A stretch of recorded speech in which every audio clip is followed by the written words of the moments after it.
Good morning all of you. Class number 35 में आज हम आपको बताएंगे कोरल ड्रॉ में व्यू मेन्यू के बारे में।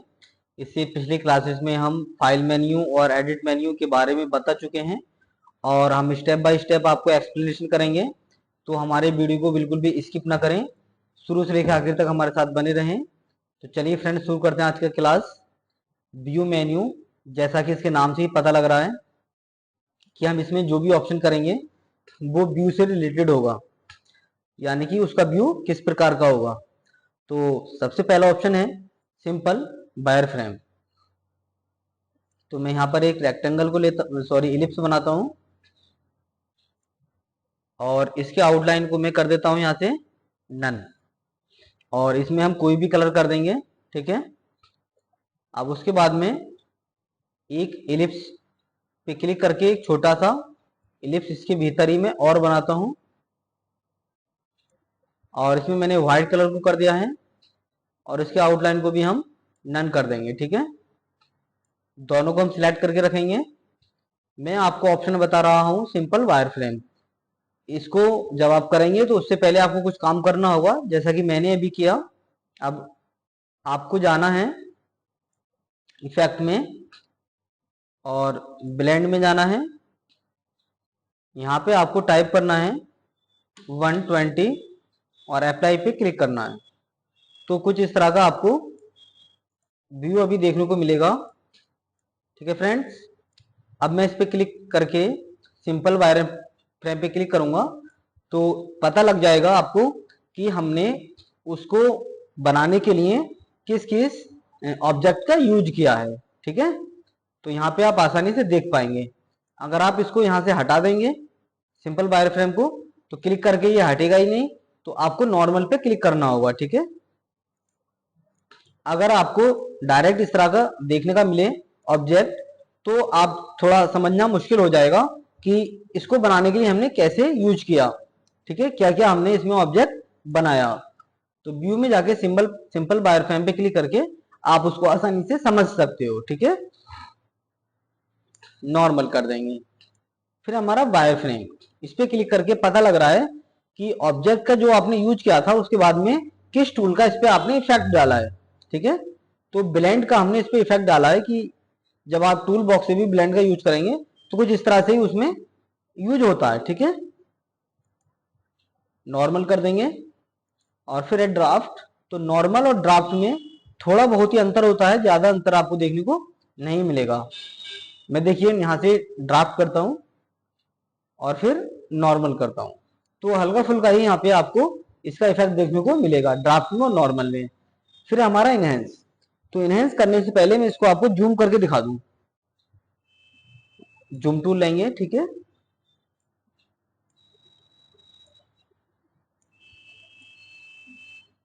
अब देखिए हमारा अगला है इनहेंस। जब हम इनहेंस पे क्लिक करेंगे तो देखिए कितना शार्प हो जाएगा। अभी मैं फिर से नॉर्मल कर रहा हूं, देखिए आप यहाँ स्क्रीन पे देख सकते हैं। उससे पहले मैं इसको थोड़ा राइट क्लिक करके छोटा कर लूं एक बार, फिर आपको दिखाता हूं। इस पे क्लिक करके इसका यहां से आप आउटलाइन भी लगा सकते हैं। अगर यहाँ पे ऑप्शन नहीं आ रहा है आउटलाइन का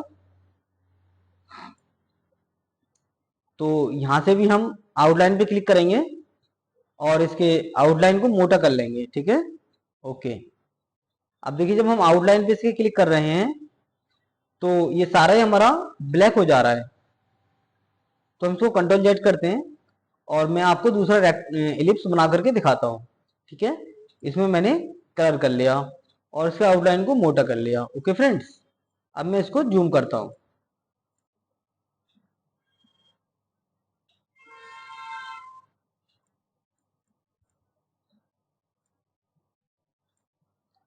अब ध्यान से देखिएगा इसके आउटलाइन के किनारे को, और मैं व्यू में जाके करता हूँ एनहेंस।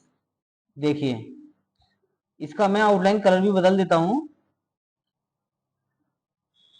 देखिए। और अब मैं यहां से इसको करता हूं नॉर्मल। तो देखिए यहाँ पे दांते दांते से आपको नजर आएंगे, और अगर इनहेंस कर देंगे तो ये बिल्कुल शार्प हो जाएगा। और अगर आप पिक्सल पे क्लिक करेंगे तो आप इसके पिक्सल भी देख सकते हैं, ठीक है फ्रेंड्स। इनहेंस करने से देखिए बिल्कुल हमारा शार्प हो जाएगा, और पिक्सल पे आप इसके पिक्सल देख पाएंगे, यानी कि अब ये पिक्सल में आपको नजर आएगा फ्रेंड्स। तो इसको हम यहाँ से इनहेंस रखते हैं और जूम आउट कर लेते हैं इसको। राइट क्लिक से भी आप इसका जूम आउट कर पाएंगे।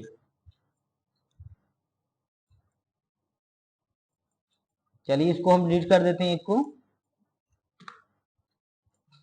इसको हम थोड़ा सा छोटा कर लेंगे और आगे देखते हैं अगला ऑप्शन क्या है। अगला है सिमुलेट ओवरप्रिंट्स और रास्टराइज कॉम्प्लेक्स इफेक्ट्स। तो फ्रेंड्स इसका यूज करने के लिए आपको एडिट मेन्यू में जाना होगा। तो पहले यहाँ से हम इसको ऑन कर देंगे, उसके बाद एडिट में जाके यहाँ से आप ओवरप्रिंट आउटलाइन, ओवरप्रिंट फिल, यहाँ से आप इसका यूज कर पाएंगे। तो मैं पिछली क्लास में आपको बता चुका हूँ, इससे पिछला जो क्लास था हमारा कोड ड्रॉ का, वो एडिट मेन्यू था। तो अगर अभी तक आपने हमारा पिछला क्लास नहीं देखा है और आप व्यू में इन दो ऑप्शन को सिमुलेट और रास्टराइज को सीखना चाहते हैं, तो हमारा इससे पहले का क्लास जो एडिट मेन्यू का है उसको आप देख लीजिएगा। ठीक है फ्रेंड्स, चलिए आगे हमारा फुल स्क्रीन प्रीव्यू। मैं इसको थोड़ा और छोटा कर लेता हूं, कंट्रोल डी कर लेंगे और दोनों की एक कॉपी और निकाल लेंगे, डुप्लीकेट कर लेंगे। अब मैं क्लिक करता हूं फुल स्क्रीन प्रीव्यू, शॉर्टकट है इसका F9। तो देखिए फुल स्क्रीन करके यानी कि पूरी स्क्रीन पर आप इसका प्रीव्यू देख पाओगे। वापस जाने के लिए क्लिक कीजिएगा, उसके बाद है प्रीव्यू सिलेक्टेड ओनली। तो जितना आप सिलेक्ट करके रखेंगे सिर्फ ये उसी का प्रीव्यू दिखाएगा फ्रेंड्स। ठीक है, मैंने दो को सिलेक्ट किया था, दो का ये प्रीव्यू दिखा रहा है। उसके बाद है पेज शॉर्टर व्यू। तो मैं इन सबको डिलीट कर देता हूं और यहाँ पर एक रेक्टेंगल बनाता हूं, कोई भी कलर मैंने इसमें कर दिया। उसके बाद पेज ऐड कराएंगे, पेज 2 पर मैं यहाँ पर 2 रेक्टेंगल ड्रॉ कर देता हूं और पेज 3 लेने के बाद मैं यहाँ पर 3 रेक्टेंगल छोटी छोटी बना देता हूँ। ओके फ्रेंड्स, इसको थोड़ा बड़ा कर लेंगे, छोटी बन गई। अब देखिए हम तीनों पेजों पे एक साथ यहाँ से नहीं देख सकते कि तीनों पेजों पर हमारा क्या बना हुआ है, एक एक करके ही हम देख सकते हैं। तो जो व्यू में अगला ऑप्शन है हमारा पेज शॉर्टर व्यू, तो यहाँ पे जितने भी पेज होंगे वो सारे के सारे दिख जाएंगे और ये भी दिख जाएगा कि पेज 1 पे हमने क्या वर्क कर रखा है, पेज 2 पर और पेज 3 पर, यानी कि सारा काम आपको दिख जाएगा। और पेज आप यहाँ से चेंज भी कर पाएंगे, जैसे पेज 1 को आप दूसरे स्थान पर रखना चाहते हैं और दूसरे को पहले स्थान पर रखना चाहते हैं, तो इस तरीके से हम आपस में इसको चेंज भी कर सकते हैं। ठीक है, अब देखिए पेज 1 पे और पेज 2 पे और पेज 3 पे। पेज 1 पे मेरा पेज दूसरा आ गया है, क्योंकि देखिए यहाँ पर मैंने 2 रेक्टेंगल पहले बनाई थी, 2 यहाँ पे अब शो हो रही हैं। और पेज 2 पे 2 रेक्टेंगल बनाई थी, यहाँ पे 1 आ रही है, क्योंकि मैंने इन पेज की आपस में अदला बदली कर दी है। उसके बाद है हमारा व्यू मैनेजर, काफी अच्छा ऑप्शन है। इसका शॉर्टकट है Ctrl+F2। तो हमने इसको ओपन किया। अभी देखिए यहाँ पे कुछ नहीं आ रहा है, हमारी टास्क पेन तो यहाँ पे ओपन हो गई है। अब इसमें काम करना कैसे है, मैं इसको जूम करता हूँ। ठीक है, जूम करने के बाद मैं प्लस पे क्लिक करूंगा तो यहाँ पर आ गया 432। ठीक है, यानी कि जो इसकी जूमिंग है इस समय वो 432 है। मैं राइट क्लिक करके कम करता हूँ और इसको थोड़ी सी बढ़ाता हूँ। देखिए इस बार मेरा पेज बढ़ गया और प्लस पे क्लिक करूंगा तो यहाँ पे 774 आ रहा है। राइट क्लिक करके इसको कम कर लूंगा, थोड़ा मैंने पेज को बढ़ाया इस बार, और यहाँ से हम रिसाइज कर लेते हैं। अब जब प्लस पे क्लिक करेंगे तो यहाँ पर देखिए अब 50% शो हो रहा है और थोड़ा सा साइज और बढ़ाते हैं इसका, क्लिक करेंगे। अब देखिए क्लिक नहीं हो रहा है, तो मैं जूम टूल से इसको थोड़ा सा बढ़ा देता हूँ और प्लस पे क्लिक करता हूँ, तो देखिए यहाँ पर 100% आ रहा है। तो यानी कि जितनी भी आप यहाँ पे जूम इन और जूम आउट करेंगे वो यहाँ पर ऐड होती रहेगी। अब मुझे देखना है कि 50% पे मेरा कैसा दिखेगा, तो आप 50 पे क्लिक करके देख सकते हैं। 432 पे कैसा दिखेगा वो यहाँ से आप देख सकते हैं। 774 पे कैसा दिखेगा, ज्यादा ऊपर को चला गया है ये। और 100% पे कैसा दिखेगा आप यहाँ से देख सकते हैं। ठीक है फ्रेंड्स, तो यही हमारा है व्यू मैनेजर। तो वापस से इसको हम कम कर लेते हैं। चलिए आगे देखते हैं। जो है हमारा रूलर्स। तो देखिए हमारा टॉप में आ रहा है जिसे हॉरिजॉन्टल बोलते हैं, और ये हमारा वर्टिकल है जो लेफ्ट साइड में आ रहा है। और रूलर का काम क्या होता है, एक प्रकार से हम इसको स्केल भी बोलते हैं। तो जैसे आपको कोई चीज बनानी है साइज अनुसार, तो यहाँ पर आप देखिए सारा लिख करके आ रहा है। पेज यहाँ पर जो पेज की विड्थ है वो 8 इंची है। आपको कोई शेप 2 इंची का रखना है, तो यहाँ से आप रूलर की मदद से गाइडलाइन ले सकते हैं। यहाँ पर मैंने 2 इंची रख दिया, और इधर से भी आप 2 इंची रख सकते हैं। अब देखिए इसको आप यहाँ पे रखिएगा और इसको छोटा कर लीजिएगा। ठीक है फ्रेंड्स, इस तरीके से। और इसकी हाइट भी शेप की 2 इंची रखनी है आपको, तो ऊपर से गाइडलाइन लीजिएगा, यहाँ पे रख लीजिए इसको, और एक यहाँ पर रख लीजिए। इन दोनों में 2 इंची का अंतराल है। ठीक है फ्रेंड्स, इसको हम थोड़ा नीचे लेते हैं शेप को, और ऊपर से इसको हम कम कर लेते हैं। तो देखिए इस समय हमारा रेक्टेंगल 2x2 का बन चुका है। तो ये काम रूलर का होता है, जो कि गाइडलाइन को भी देता है। यहाँ से आप हॉरिजॉन्टली या वर्टिकल गाइडलाइन ले सकते हैं फ्रेंड्स। उसके बाद है ग्रिड। डॉक्यूमेंट ग्रिड पे जैसे आप क्लिक करेंगे तो यहाँ पर छोटे छोटे बॉक्स आपके सामने नजर आ जाएंगे। ठीक है फ्रेंड्स, अब जैसे मैं यहाँ पर पेन टूल लेता हूँ, और यहाँ से आप कोई भी डायमंड बना सकते हैं। ठीक है फ्रेंड्स, इस तरह से। इसलिए इसका ग्रिड का यूज किया जाता है फ्रेंड्स। ठीक है, कोई भी डायमंड वगैरह आप बना सकते हैं साइज अनुसार। और फिर से मैं इसको हटाने का काम करता हूँ। ग्रिड में जाके डॉक्यूमेंट ग्रिड पे क्लिक करेंगे तो ये हमारी ग्रिड लाइन जो आ रही थी वो हट जाएंगी फ्रेंड्स। ठीक है, अब देखिए आगे हमारा गाइडलाइन। तो देखिए जो मैंने गाइडलाइन लगाई थी अभी रूलर की मदद से, वो सारी की सारी शो हो रही हैं। अगर हम इस पे क्लिक करते हैं गाइडलाइन पे, तो हमारी गाइडलाइन कोई भी शो नहीं होगी। हम फिर से क्लिक कर देंगे तो सारी गाइडलाइन हमारी शो होने लगेंगी फ्रेंड्स। ठीक है, तो अभी हम इसको अनचेक कर देते हैं और पेज को थोड़ा छोटा कर लेते हैं।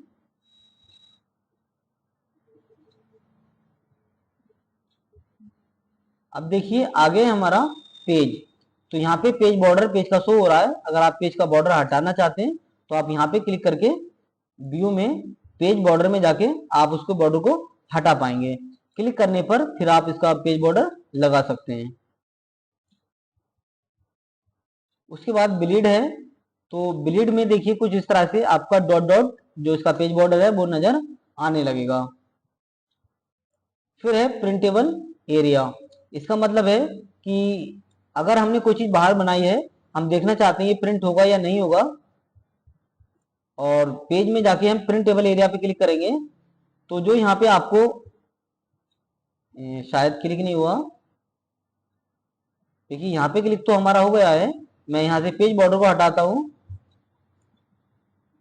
और प्रिंटेबल एरिया यानी कि इस पे क्लिक करके अभी कोई भी मेरा यूज नहीं हो रहा है, तो पेज बॉर्डर लगाता हूं मैं, और इसको मैं इसके अंदर रखता हूं। ब्लीड पे क्लिक करने के बाद फिर देखते हैं इस पे क्लिक करके पेज प्रिंटेबल एरिया। तो देखिए अभी मैं इसका यूज आपको करके नहीं दिखा पा रहा हूं। अगला जो मेन्यू जब मैं आपको सिखाऊंगा तो आपको बताऊंगा कि इसका क्या यूज है प्रिंटेबल एरिया का। वैसे तो प्रिंटेबल एरिया का मतलब होना चाहिए कि जब कोई हमारा पेज बॉर्डर पे आउटलाइन है तो उसके भीतर का ही हमारा प्रिंट होगा, बाहर का प्रिंट नहीं होता है। प्रिंटेबल एरिया का यही मतलब होता है कि इस पे क्लिक करके शो हो जाना चाहिए कि प्रिंटेबल एरिया यानी कि इसके भीतर का बना हुआ ही हमारा प्रिंट होगा। लेकिन इस पे क्लिक करके हम यहाँ पर कोई भी इफेक्ट अभी नहीं देख पा रहे, जबकि कोरल 12 में ये इजिली काम करता है। चलिए मैं आपको एक बार कोरल ओपन करके दिखा देता हूँ 12। मैं इसको यहाँ से मिनिमाइज करता हूँ। कोरल ड्रा 12 किधर है, ये रहा मेरा कोरल ड्रा 12। ओपन हो रहा है, वेट कीजिएगा फ्रेंड्स बस 1 मिनट। तो जैसे ही मेरा पेज बॉर्डर आ रहा है, देखिए व्यू में जाएंगे और शो में देखिए प्रिंटेबल एरिया जब हम क्लिक करेंगे तो देखिए यहाँ पर डॉट डॉट करके शो हो रहा है कि ये हमारा प्रिंटेबल एरिया है, कि इसके भीतर बनाया हुआ कोई भी टेक्स्ट या ऑब्जेक्ट ही प्रिंट होगा। इसके बाहर अगर हम कुछ बनाएंगे तो वो प्रिंट नहीं होगा। और प्रिंटेबल एरिया पे क्लिक कर देंगे तो फिर से ये जो बॉर्डर है इसका उसी में ये दिखने लगेगा। और ब्लीड में भी देखिए जो प्रिंटेबल एरिया में लाइन आती है वही लाइन इसमें आती है। लेकिन ये काम हम कोरल X7 में प्रिंटेबल एरिया से नहीं कर पा रहे। चलिए मैंने आपको बता दिया, हो सकता है आपके लैपटॉप या कंप्यूटर में काम कर जाए। मेरी स्क्रीन रिकॉर्डिंग है, कभी इस वजह से शो नहीं हो रहा हो। ठीक है फ्रेंड, इसे मैं आपसे माफी चाहता हूँ कि मैं इसको कोरल X7 में करके नहीं दिखा पा रहा। चलिए वापस से कोरल X7 में आ जाते हैं। फिर है हमारा स्नैप 2। तो स्नैप का काम क्या होता है? स्नैप का काम होता है एक प्रकार से चुंबकीय, चुंबक की तरह खींचना। ठीक है, अब स्नैप आप डॉक्यूमेंट ग्रिड पे भी कर सकते हैं, बेस लाइन ग्रिड पे भी कर सकते हैं और गाइडलाइन पे भी कर सकते हैं। तो चलिए मैं आपको गाइडलाइन पे यूज करके दिखाता हूँ इसका। तो पहले मैंने गाइडलाइन को ऑन किया। ठीक है, इनको आप मैनेज भी कर पाएंगे गाइडलाइन को अपने हिसाब से। मैंने यहाँ पे रेक्टेंगल को लिया और थोड़ा सा बड़ा कर लिया। अब देखिए जब मैं इसको लेकर के जा रहा हूं तो देखिए ये अभी खींच नहीं रहा है। ठीक है फ्रेंड्स, और जब हम इसको ऑन कर देंगे व्यू में जाके स्नैप गाइडलाइन पे क्लिक करेंगे, अब देखिए ये खुद ब खुद खींच लेगा अपनी ओर गाइडलाइन पे। ठीक है, देखिए मैं बराबर से रखता हूं, तुरंत इधर ये वर्टी वाली से चिपक गया है। ऊपर को लेकर के चलता हूं तो अब हॉरिजॉन्टल वाली से ये चिपक गया है। इसमें चुंबक जो है उत्पन्न हो जाती है इस गाइडलाइन के अंदर। ठीक है, थोड़ी दूरी से ये खींच लेता है।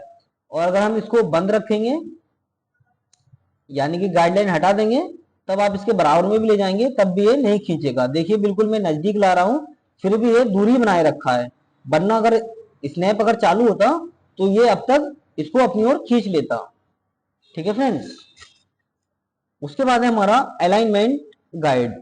तो पहले मैं यहाँ पर जितनी भी गाइडलाइन है उनको डिलीट कर देता हूँ। तो सिलेक्ट ऑल, एडिट मेन्यू में जाएंगे, सिलेक्ट ऑल में आपको गाइडलाइन पे क्लिक करना है। सारी गाइडलाइन सिलेक्ट हो जाएंगी और डिलीट का बटन दबाऊंगा, सारी गाइडलाइन हो जाएंगी, डिलीट हो जाएंगी। अभी देखिए मेरा ये रेक्टेंगल है और मैं अलाइनमेंट गाइड पे क्लिक कर देता हूँ। जब मैं इसको उठा करके यहाँ पर लाऊंगा तो देखिए इसके साथ जो मेरी गाइडलाइन है अलाइनमेंट वो ऑटोमेटिकली आ जाएगी, जो इस चीज को बता रही है कि आप बिल्कुल इस समय सीध में चल रहे हैं, बिल्कुल बराबर है ऊपर से। देखिए जब आप लेकर के आएंगे और यहाँ पे आप अगर आप गाइडलाइन की मदद से भी देखेंगे तो ये बिल्कुल हमारी इक्वल है फ्रेंड्स। ठीक है, ये आप किसी को भी उठा करके अगर यहाँ पे भी आप लाएंगे तो इधर से भी आप देख पाएंगे कि बिल्कुल बराबर है। चाहे तो आप गाइडलाइन भी लगा के देख सकते हैं फ्रेंड्स। ठीक है, तो मैं यहाँ से गाइडलाइन को डिलीट कर देता हूँ, एक एक करके भी आप डिलीट कर पाएंगे इस तरह से। तो अलाइनमेंट गाइड को मैंने ऑन कर रखा है, जिसका काम है कि ये बिल्कुल बताना कि आप बिल्कुल रेखा में चल रहे हैं, सीधाई चल रही है बिल्कुल। ठीक है फ्रेंड्स, इसीलिए इसका यूज होता है। अगर आप इसको बंद कर देंगे तो आप इसका यूज नहीं कर पाएंगे। अब पता नहीं लग रहा कि ये बिल्कुल इसकी लाइन में है या नहीं, बिल्कुल सीधा है या नहीं, अंदाजे से फिर आपको रखना पड़ेगा या फिर आपको गाइडलाइन लगाना पड़ेगा। चलिए मैं इन सबको डिलीट कर देता हूं और अगला ऑप्शन देखता हूं क्या है, डायनेमिक गाइड। अगर आप इसको ऑन कर देंगे तो यहां पर देखिए अभी कोई भी लाइन नहीं आ रही है। अब जब मैं इसको कोने पे लेकर के जाऊंगा तो देखिए यहाँ पे हॉरिजॉन्टल की रेखा बन करके आ रही है और इधर लेकर के आएंगे तो कॉर्नर में भी आ रही है और वर्टिकल में भी आ रही है। तो यही डायनामिक गाइड होती है। अगर आप इसको बंद कर देंगे तो देखिए अब ये लाइन हमारी काम नहीं कर रही है। ठीक है, गाइड नहीं आ रही है यहाँ पे। और लास्ट में हमारा सेटअप, तो इसमें आपको जाने की जरूरत नहीं है। जितने भी अभी हमने ऑप्शन किए हैं, grid, ruler, guideline, snap, dynamic, alignment guide, उन सभी का यहाँ से आप सेटअप कर सकते हैं, जो कि कोरल ड्रॉ डिफॉल्ट रूप से हमें देता है। तो बाकी हमें और जरूरत नहीं पड़ती है। अगर आपको एक्स्ट्रा जरूरत हो रही है तो आप इसमें जाकर के अपने हिसाब से उसकी सेटिंग को चेंज कर सकते हैं फ्रेंड्स। तो आज के लिए बस इतना ही, मिलेंगे अगले क्लास में कुछ नए अपडेट के साथ। तब तक के लिए टेक केयर एंड बाय।